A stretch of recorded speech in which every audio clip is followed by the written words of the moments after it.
Good afternoon, everyone, and welcome to today's episode of Graph Guy. As always, I'm Clark Ritchie, and I continue to be the Graph Guy.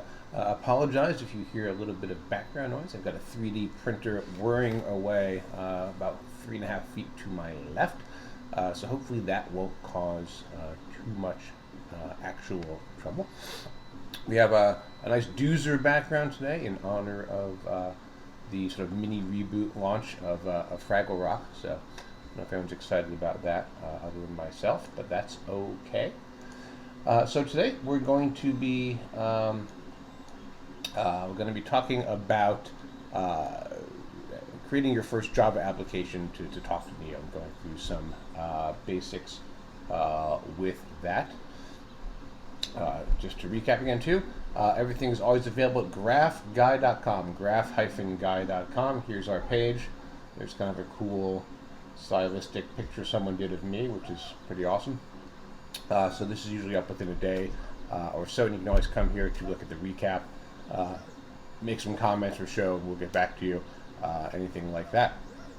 So without any further ado, let's jump into it. So if we're going to go ahead and create a Java-based application, the first starting point, of course, here is on the Neo site, where they have the documentation, and a couple ways to go about it. First off, I think it's important to understand that there are technically two different ways to run Neo. Right? You can run Neo as a server, so again, it runs as a standalone application like we normally think of our databases, and we connect to it using either HTTP or the Bolt binary protocol. The other way, which is interesting, is you can use Neo4j embedded directly in your Java application. So Neo4j is a Java-based product. It runs on the JVM. And as such, they've actually given you a way to start the database in the same process, in the same JVM as the application you're running. This is actually a pretty cool option. And you get access to a whole different set of APIs. We're not going to be looking at these today, but I did want to mention it. You get much more native access to nodes and relationships and so forth, and a complete, again, different, more really enhanced API, because you're essentially hitting the database's internal APIs directly via having to only use Cypher, which is what you'd be limited to if you were communicating with the database via Bolt or via HTTP, HTTPS. And so there's a lot of good, interesting things you can do there. Obviously, you don't have the latency of having to make connections over a wire and go somewhere. It's all in memory. But be aware, it's not the default or recommended approach for anything particularly large. I believe in some of the newest releases of Neo, and I could be wrong on this, you can actually now do embedded and have some type of clustering going on. I could be wrong on that, and I'm not sure the details of how that is actually managed. I'm sure it's rather tricky. But you can, there are memory things you have to be aware of, and so on. So it's there, just be aware. It's not what we're going to look at today, but it is something potentially cool that you can go and check out. So we're going to be communicating instead. We're going to be running Neo as a server, its own process. I've already got an instance up here and running. And before I forget about that, let me bring that up. And because I know I have some stuff sitting in that from just some development I was doing earlier, so let me go ahead and get rid of everything that's in my database. So we'll do a match and detach, delete, and okay. So there we go. I got rid of a bunch of stuff.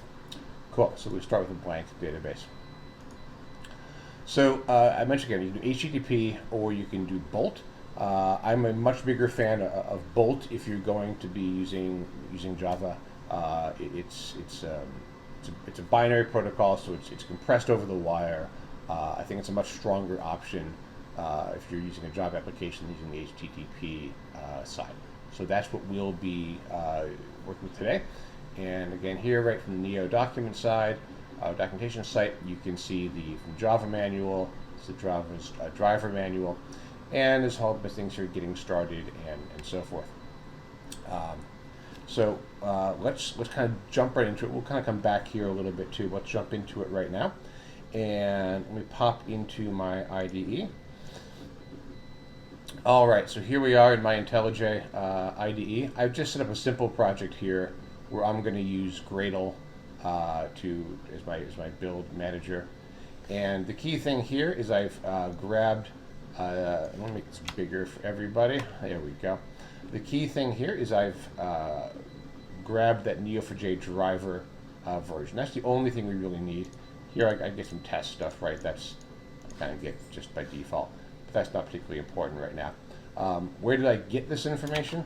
Well, again, if we go back to the driver manual and I go over into getting started, we can see it's got where the supported languages, so different supported languages and their drivers. And then if you go here, it says you can visit the Maven Central Repository. If we pull that open, we see here Neo driver and oopsie.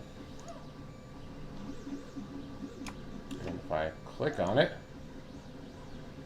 well, that's fine. The site is currently, there we go. If I click over there, we can see the different ways of putting it in. So Gradle, the Kotlin DSL, the default Groovy, whatever your particular build tool of choice might be, you can get to it from there. And of course, you can see the different versions. We're going to use the latest 4.4.2. All right. So back into here. I've created a basic package here, Java package, just com.graphguy. Let's create a new class. I'm going to call this connection demo. And that's lovely. And we'll put in a main method so we can actually run stuff. And so we'll come back to that in a second. So the first thing we're going to need, right, let's make this bigger again for everyone. Lovely. First thing we're going to need is a driver. So if you've done any kind of sort of relational work from Java, we connected via JDBC driver, there's a lot of similarities here. It's not entirely the same, but there are many similarities. So again, it should be fairly familiar. So I'm going to create a method in my class that allows me to get a driver. And again, please, if you're watching and you have any questions, feel free to jump in the chat. I'm trying to keep an eye on the chat on my other screen here. So if something I'm saying is confusing or something you'd like me to go into specifically, please just hop right into the chat. So I'm going to create a driver method, and we'll import the right thing there. And we'll call this get driver. And I'm going to do, so to get the driver, there's this graph database object, or class rather, and it's got a number of different methods. So you see there's a number of different ways for getting a driver. The first thing we're going to pass is the URI, and we'll talk about this in a moment. So the first thing, of course, is the protocol, and here I'm saying Bolt. We'll talk about what that means in just a second. Then I have my the IP address, in this case the DNS name. It's running here locally for me, so we'll use localhost. The port, by default, the database listens on port 7687 for Bolt connections. And then it wants some kind of a, it helps if I actually put in here the method. There we go. And what it actually wants next, you can see, is it wants either some sort of configuration object or it wants the auth token. So so let's look at the simplest thing first. I'm a big believer in that. So how are we going to authenticate to the database? So there's an Auth Tokens class, and that gives us some access to a couple of methods. So basic authentication, we're going to pass username and password. Some sort of a bearer token, where I've got a token I want to use for Neo. I can do something custom. If I set up something custom, in Neo, probably 3 stored procedure extension, something like that. Neo now supports a Kerberos login as well. But we're just going to do a basic auth right now. So I'm going to pass in my username and password. The username for my local Neo4j system is Neo4j, and my password is admin. So now you know that. And that's all I really need. That's the simplest way to get a driver. It's the driver object that's going to let us make a connection to the database and start doing things with it. So let's look a little bit about this here. So again, if we were doing relational and you were doing JDBC, this is probably be JDBC : something, right? We're used to seeing that. Well, here again, the protocol is Bolt usually. So let me bring you back to the documentation. So we're here again in getting started. Let's bring up client applications, and they tell you how DNS works if you're needing to know that. So right down here, these are the available URI schemes, right? So Neo4j, Neo4j-S, these top 3, these are essentially deprecated. These are the older schemes. I don't recommend using those. What we're going to look at here is Bolt, Bolt plus S, and Bolt plus SSC. So Bolt is your sort of default way to go. It is an unsecured connection, meaning there is no transport layer security happening between your client application and the database. So if you're just messing around development like I am, that's fine. If you've secured that transport layer in other means, perhaps through a VPN or something else like that, that might be fine. More typically, you either do Bolt plus S or Bolt plus SSC, where you're going to have a certificate. So if you've got an actual real signed certificate, and again, it has to be installed on the Neo server, there's documentation, of course, on how to do that. We're not going to cover it today. You can use Bolt plus S. If you have a self-signed certificate, again, plus SSC, that's essentially going to deal with the error you would otherwise have gotten with a self-signed certificate if you did Bolt plus S, where the connection would complain, that the certificate, that the CA, the certificate authority, it can't be found, for example, for that. So these are the protocols you want to have here. There used to be an older ones, special protocols you have to do if you were doing clustering, whatever. You don't have to worry about that anymore. Now you can just go ahead and do Bolt. All right, so let's take a quick peek and just look really quickly here at some of the other options. I said there was another option we could have done. So return the graph database.driver. We'll go back to Bolt. Host on 7687. So I did say that there was so it's a config, right? So we can do config. So config is a configuration builder. And really in the build, you can see there's a whole different variety of basically ways to configure this transaction or this driver. So if you want to enable disable logging of certain types, if you want to use a resolver, this gets into resolvers are used in the case of a causal cluster in some sort of advanced scenarios. It's pretty neat. Not something we have to do here. Again, if you want to basically change any of these different types of things, change max transaction retry times, connection pool size, you can do that using configuration. Otherwise, you can go ahead and accept the defaults, which is fine for most, at least initial things, right? Don't try to optimize too early. I normally go with the defaults and then sort of tweak as I go along based upon actual usage. Important to note, as with most modern database drivers, connection pooling is supported, again, out of the gate.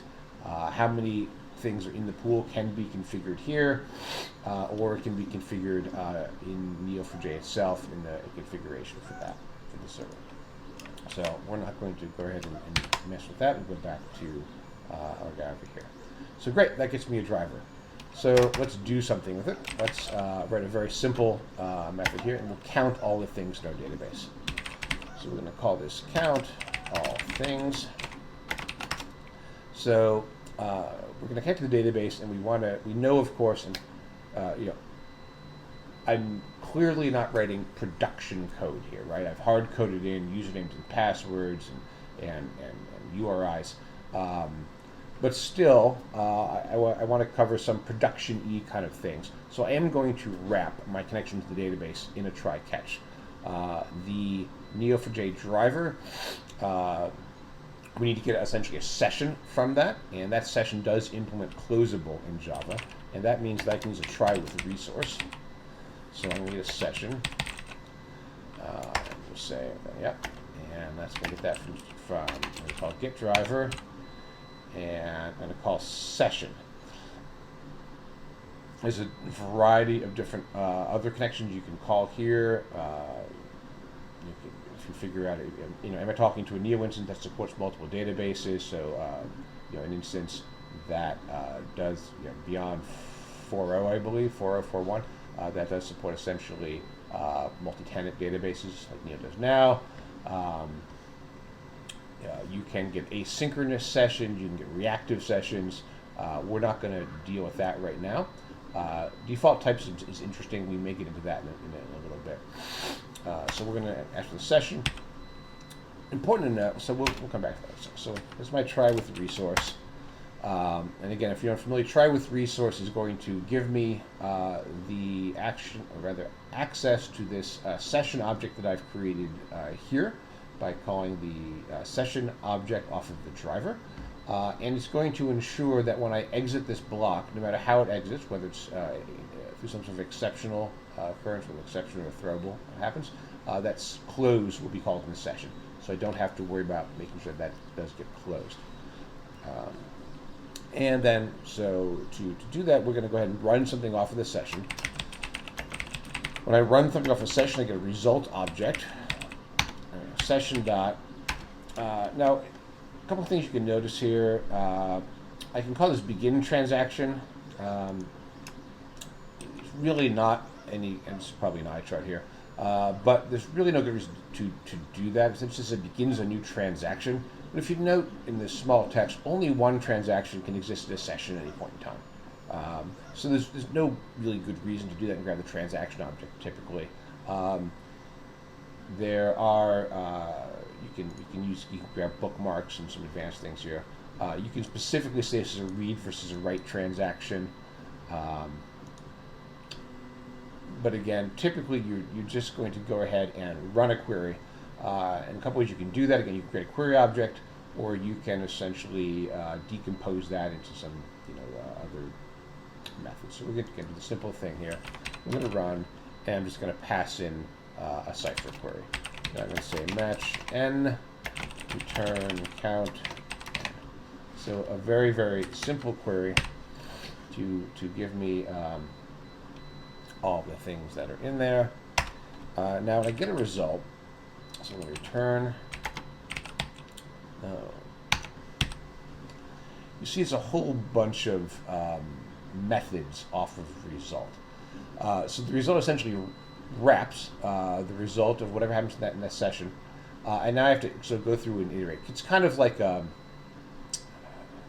it's kind of like a result in JDBC, honestly.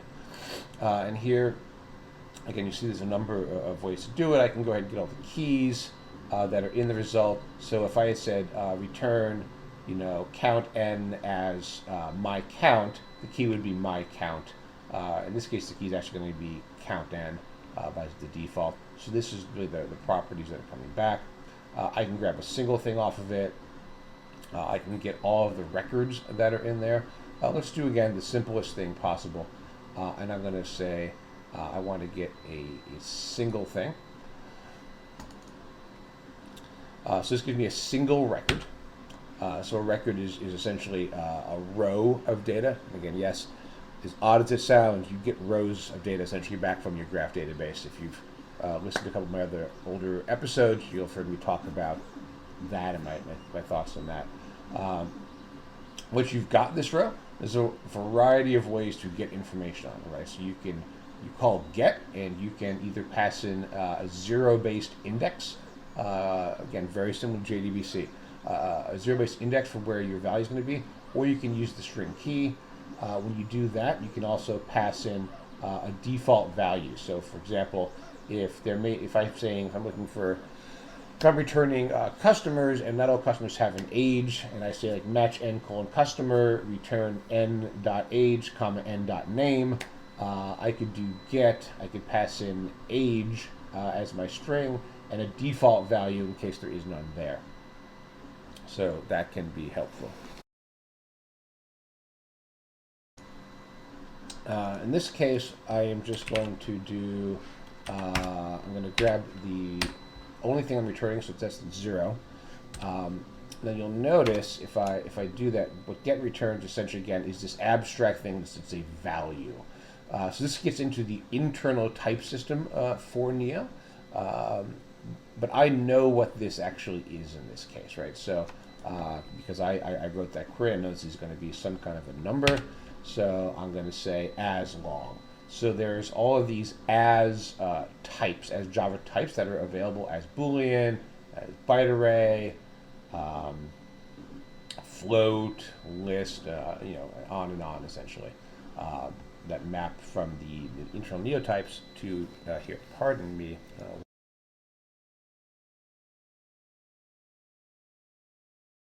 Sorry, my seasonal allergies are really getting me with all this wet weather that we're having here today.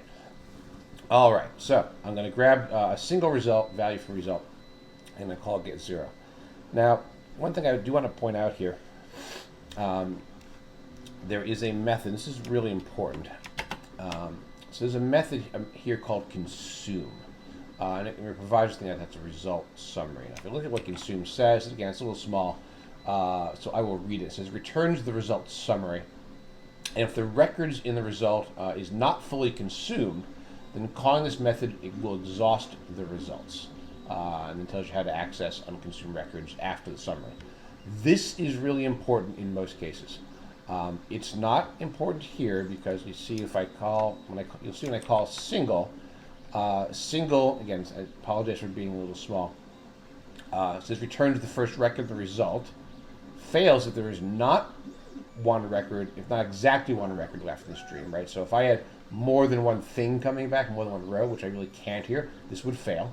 But importantly, it says calling this method always exhausts the result, even when no such record exception is thrown. So why is this important? If I was running a more complex query, where again, like maybe I was going through a bunch of customers, so maybe I say, match n colon customer, return n dot age comma n dot name, and I was going to loop through these, and at some point, maybe I found the customer I was looking for, or I've gotten a full page of results that I'm going to return to some other portion of the application. I'm done, and I don't go through all of the results that were returned. It is super important that I call consume, because if you don't, you can essentially start leaking the connection. So what I mean by that is, short story, bad things will happen. But it's by not consuming all the results in that, the server and the client is essentially going to start keeping that connection open, even though you call close, and it's going to hold on to things, and you're going to start running out of resources, and things are going to start crashing hard at you at a certain level of load. So really important, if you're not doing something where it explicitly tells you that, like single does, that it always exhausts the result, that you really need to call result.consume whenever you're done. Very, very important. Okay, so here though, this is a simple way to return all the things that we've counted. Let's go ahead and do that really quickly. So let's create a new instance, and then what we'll do, we have,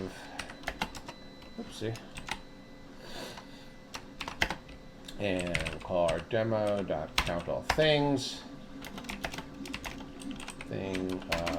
So really it's nodes in our database. Great, and that's good. So we can go ahead and run this right now, and we should get a result of 0. So So down below, we got a quick build process going on here. Let's make this a little wider so you can see things. Lovely. So our Gradle build is happening, and there we go, it's run. So we have 0 nodes, no database. Cool. That is exactly what we thought would happen. So let's go ahead and insert some things. Let's make that a little bit smaller, and we'll have a void. Create some data, and I am very lazy, so I'm going to copy that. And now we're going to do session.run. And here for my query, I am just going to dump in some cipher that I happen to have laying around. There's a whole bunch of cipher.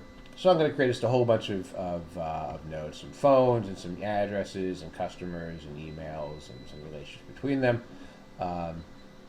just so we have some data. Semicolon there. One thing you will notice here is that, again, things do auto commit. So let's see if I can show you that. So if we go over here to client applications, let's see, and so yeah, simple sessions. Again, so we're back in the documentation for the driver manual. It does tell you, so again, here's how to transactions forth. So most of the sessions you get, they are auto commit, again, but it is limited. So only one cipher query and not automatically retried on failure. So I don't have to call commit after I've run that. It's automatically going to commit for me. If I wanted to do this and then do something else in the same transaction, instead of getting a session, I could do transaction equals driver dot session dot begin transaction. Alright, then we change this to transaction. And now I could do something else, right? So I could say gx.run, create C:customer, and we'll give them name, demo guy. I'll have to just grab that. Pardon me again.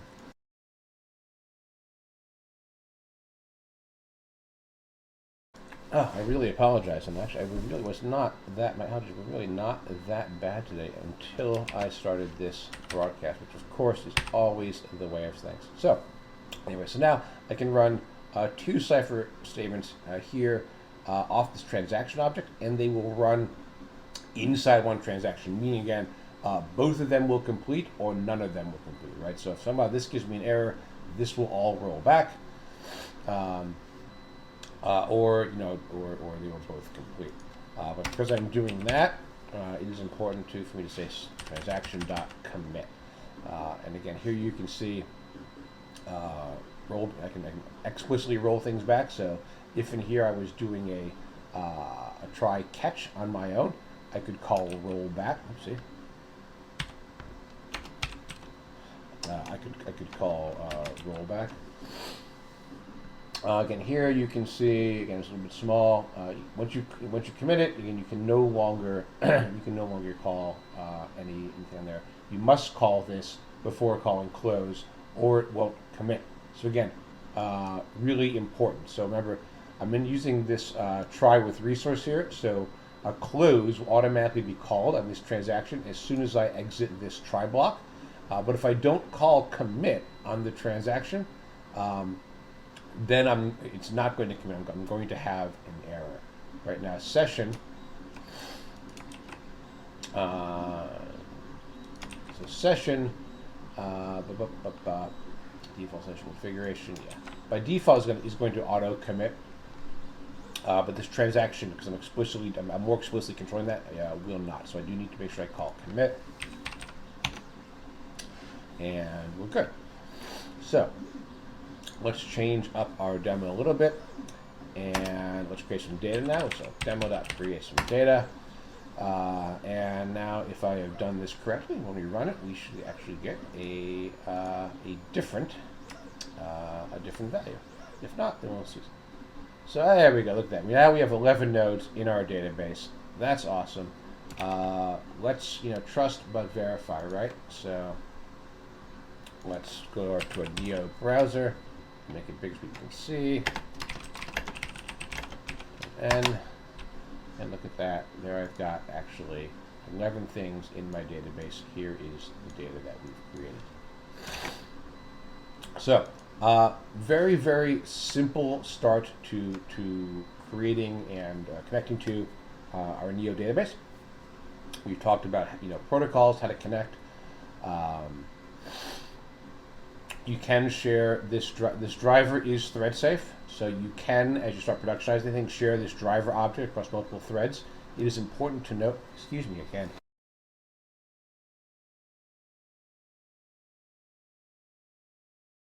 Apologies.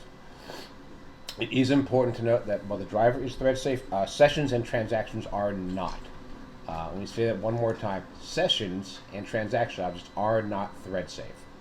So definitely share that driver across different threads if you need to. Do not share transactions and sessions. That will cause you problems. Hopefully this was a good intro to it. If you have, again, anyone has any questions, feel free to hit me up on our website, graph-guy.com.